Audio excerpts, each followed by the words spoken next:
Pour tout achat d'une micropelle Made in France Miguel 600 ou Miguel 700, recevez une remise de 300 € ou bien un accessoire offert de valeur égale en inscrivant le code promo France 600 dans la section commentaire de votre devis chez Proto Micro TP.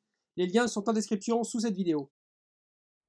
Bon bah salut à tous, aujourd'hui on va circonscrire les bambous. Enfin on va commencer aujourd'hui, je pense qu'on finira demain. Bon idéalement c'est pas top parce qu'on est sur du terrain humide, là ça a bien plu. Donc on a le barrage du moulin qui est juste derrière là. Ici. Il y a des aulnes glutineux qui ont poussé dans le barrage, enfin c'est un truc de fou. Mais là il faut qu'on circonscrive absolument les bambous qui commencent aussi à partir dans le barrage. Donc là on a une souche d'arbre, on va s'en occuper tout à l'heure, on va essayer d'aller gentiment parce qu'elle est vivante. On a des érables, des aulnes glutineux mélangés ensemble là dans une seule même souche. Un arbre qui avait été coupé, ça fait assez joli. Donc on va essayer de préserver le maximum les racines pour pouvoir implanter la barrière anti-rhizome le plus près possible. Et donc on a commencé à serpenter autour, donc on a changé un petit peu le parcours. On voulait aller tout droit mais on a fait beaucoup plus de courbes. Alors maintenant du coup ça devient un bordel immense ici. Il y a des branchages partout. Donc on va serpenter ici. Puisque là j'avais mis un pommier, donc du coup on va l'extraire de la bambouserie. Lui, hop, on va l'extraire ici en faisant un petit sentier comme ça sinueux. Ça fera assez joli. Là on n'a pas encore vu décider, on enlèvera peut-être ce bosquet pour tirer tout droit, on va voir, ça va dépendre. On a bien éclairci les bambusoïdes, on a rééquilibré en fait les pousses. Donc on en a enlevé une énorme quantité ici. Et là, on y voit plus clair maintenant. Donc on les a déplacés, on en a replanté, on a rééquilibré parce que là on a toute la zone des bambusoïdes, derrière on a la zone des mosso bambous, des Philostachys pubescents, les Eurocolis là-bas, et donc les bambusoïdes avaient beaucoup poussé en fait. Donc on a rééquilibré les pousses pour que voilà, ils ne se mangent pas tous la vie, qu'ils soient assez équilibrés. Donc là on va voir pour passer ici.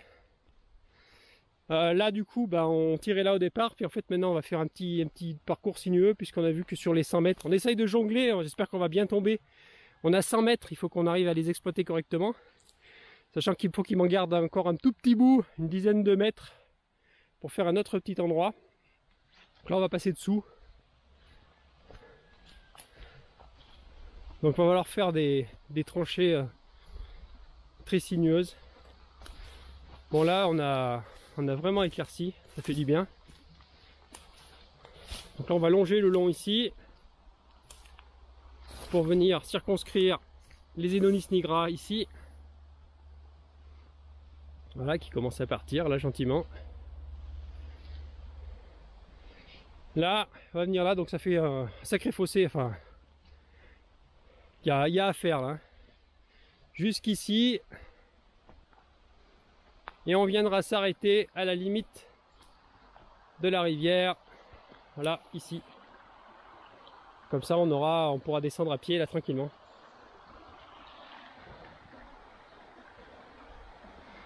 Voilà, donc on va attaquer ça. Je pense qu'il va nous falloir quand même un petit peu de temps. Après là la terre est collante, ça remplit le godet, donc je suis pas certain qu'on va bien y arriver aujourd'hui. Mais bon, il faut qu'on avance hein. Là pareil, il en reste encore des bambusoïdes, on en a amené jusqu'ici.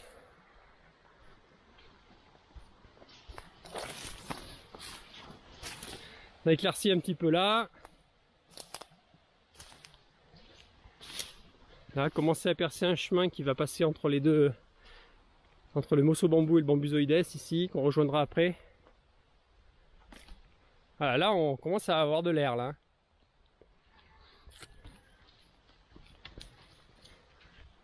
Puis après on mettra tout ça plat évidemment.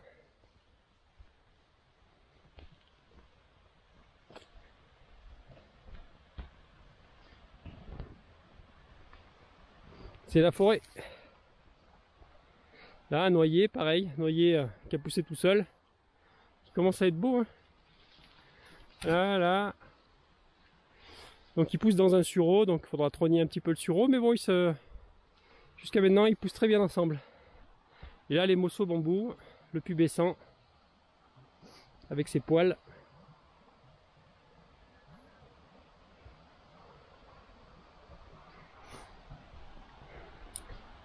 Bon allez, on y attaque. On va voir ce que ça donne. Là c'est pareil, il faudra éclaircir parce que on voit plus la rivière, le barrage est derrière. Bon allez, c'est parti.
Ouais, donc maintenant, pour éviter d'abîmer les bambous derrière, là-bas, avec la rotation de la tourelle qui vient frotter, on peut décaler le pied de flèche, ce qui fait qu'on peut évacuer la terre un coup à droite, un coup à gauche, pour équilibrer, sans bouger la tourelle et abîmer les bambous derrière. C'est vraiment hyper utile, hein, la rotation du pied de flèche.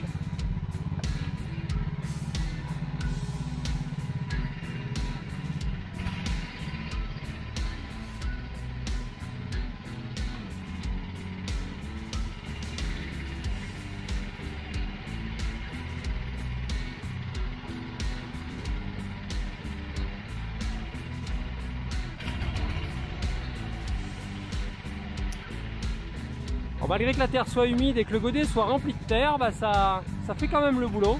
On est assez étonné parce que le godet est plein de terre. Il a plu, c'est détrempé, c'est pas le temps idéal pour faire ça, mais ça le fait quand même.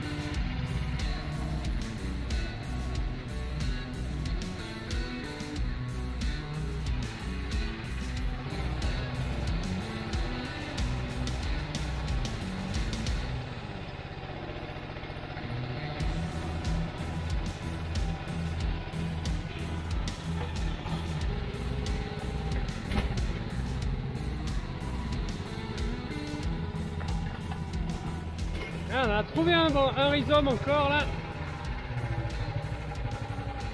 Eh, vous voyez pas celui-là? Eh oui. Donc il est quand même très loin du pied-mer déjà. Et il n'était pas sorti. Hein. Il était pour l'année prochaine celui-là peut-être. Bah on va essayer, je sais pas. Est-ce qu'on peut le garder? Tu le sors un peu plus, tu le ramènes par là et on le remettra après. Donc l'Oréocolis en fait il trace plus que les autres. Pour l'instant. Pas plus là.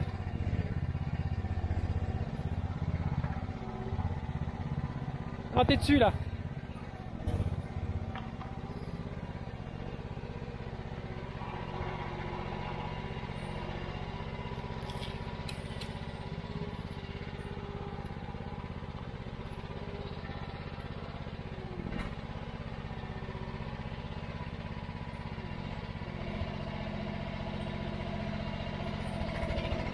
Voilà. Ah.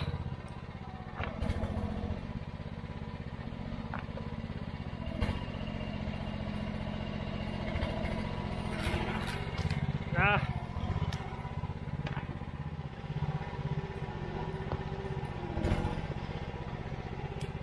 Voilà. Voilà, c'est bon là.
Bon, bah ça avance bien.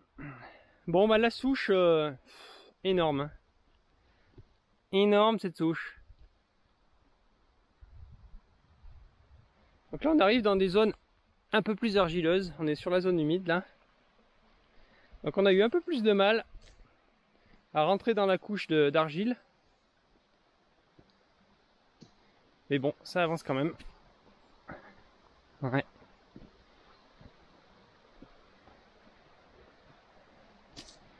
Bon, bien content de ne pas l'avoir fait à la pelle, hein.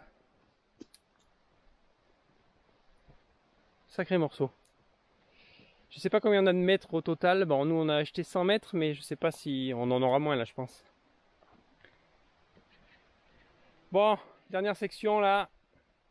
Les 6 derniers mètres, 7 derniers mètres et c'est fini. Bon, bah du coup pour tracer un parcours plus sympa, on a mis le Castillonnier inversa ici. On l'a déplacé. Il est très joli ce bambou. Donc on en a profité pour nettoyer les abords de la rivière. Bon, c'est pas terminé, mais il y a beaucoup plus d'air là qui circule.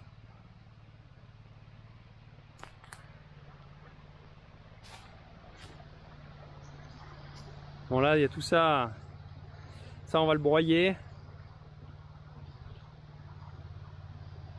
Et là, c'est beaucoup plus aéré du coup. Les aulnes glutineux, on les a, voilà, on a remonté la couronne.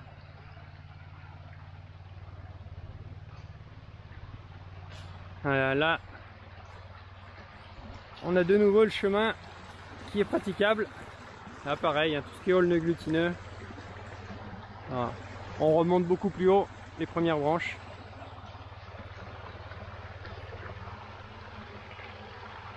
Bon, bah ça y est, on est arrivé jusqu'au bout de la tranchée. Donc bah normalement, si on veut vraiment être tranquille avec des bambous traçants, voilà, c'est comme ça qu'il faut les gérer. On laisse une tranchée comme ça et tous les rhizomes qui sortent, on les coupe régulièrement. C'est le moyen le plus fiable. Bon, c'est très dangereux parce qu'on voilà, on se casse sa figure un peu de partout. Mais voilà, on peut voir que les rhizomes, on en a des grands qui traversaient là. Là, ici, là-bas, il y en a qui repartent là-bas. Donc on les fera longer le long là.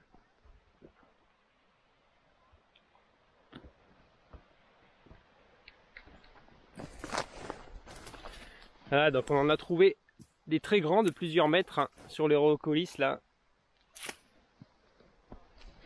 Donc au niveau des bambous, clairement moi vraiment je déconseille d'installer des bambous traçants, hein, des géants. Là nous on a vraiment des variétés qui sont traçantes, des variétés géantes. Parce que c'est très dur à gérer, c'est très poussant et c'est des végétaux, ce sont des herbes, hein, c'est de la famille, ce sont des herbes qui sont faites pour faire des forêts. Hein. Quoi qu'il arrive, ça fait des forêts. Donc bon, on les contrôle avec barrière anti-rhizome. Alors barrière anti-rhizome, on a trouvé celle-ci là, qui est sympa parce que c'est une barrière anti-rhizome qui est faite à partir d'étiquettes de jardinage recyclées. Donc elle est bien fichue, elle fait 100 mètres d'un seul tenant, il n'y a pas besoin de faire des raccords. Donc on a la partie lisse à l'intérieur et du granuleux à l'extérieur avec une petite bordure là surélevée là, pour le laisser dépasser. Nous on laissera dépasser un peu plus quand même pour être tranquille parce que ça va se tasser et s'enfoncer dans le sol. Donc c'est assez sympa, elle peut s'étirer de 250%, donc du coup ça peut, même en se déformant, elle arrive quand même à faire son boulot. Après bon, faut pas se leurrer, hein, une barrière anti-rhizome c'est pas éternel au niveau du temps, hein. Et un bambou géant c'est fait pour faire une forêt, quoi qu'il arrive ça fera une forêt et ça sera difficile de le contenir, hein. Ils sont faits pour faire des forêts, donc rien ne peut vraiment les maintenir en place. Surtout si vous faites un cercle, nous on fait pas un cercle, là on longe la rivière, ça longe la rivière un peu de partout. Donc il y a la rivière qui les bloque d'un côté et la barrière anti-rhizome qui les bloquera de l'autre. Donc voilà. Donc c'est une fabuleuse ressource le bambou, mais c'est pas à prendre à la légère, surtout que c'est très difficile à arracher. Là nous bon, on voit bien à la main, c'est infernal, hein, ça prend un temps fou. Là avec la mini-pelle, la micro-pelle c'est vraiment génial. Pareil pour la barrière anti-rhizome, on pensait faire ça à la main au départ. Et clairement non mais c'était un truc de fou quoi. Sur 100 mètres, bon on a un peu moins de 100 mètres je pense au final, on verra, mais ça fait vraiment beaucoup. Donc voilà, donc on va dérouler ça, parce que ça pèse quand même un sacré poids.